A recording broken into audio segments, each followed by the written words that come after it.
With a resounding vote of 79-18 tonight, the U.S. Senate approved $95 billion in foreign aid to Ukraine, Israel, and Taiwan. This vote sends the legislation now to President Joe Biden, who has said he will sign it tomorrow. Well, the vote comes among several pro-Palestine protests and encampments at colleges and universities across the country. These protests are inspired by the movement at Columbia University. As ABC's Melissa Adan reports, some are now turning violent.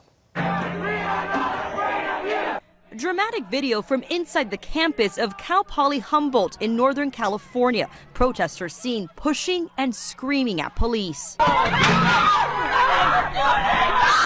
The campus closing down after protesters barricaded themselves inside a building. The school says 3 protesters were arrested.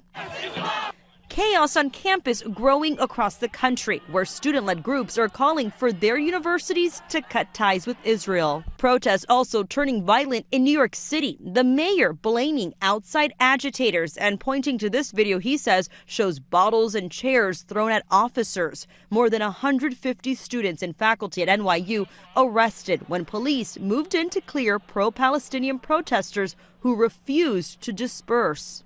Colleges are struggling under a new wave of solidarity protests, this inspired by the movement at New York's Columbia University. Columbia moving to online classes after some Jewish students say they felt unsafe on campus. I'd say the majority of my friends, especially Jewish friends, feel a sense of insecurity at this time.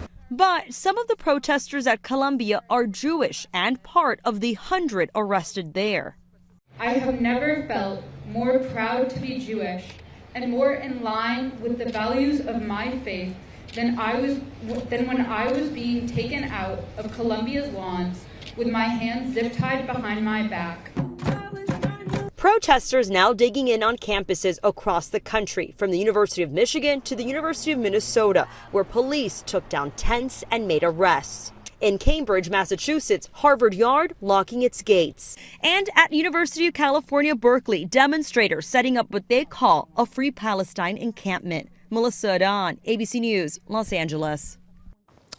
Columbia University's president is now facing growing calls for her resignation, with influential alumni like the New England Patriots owner Robert Kraft saying he is now reconsidering his support for the university.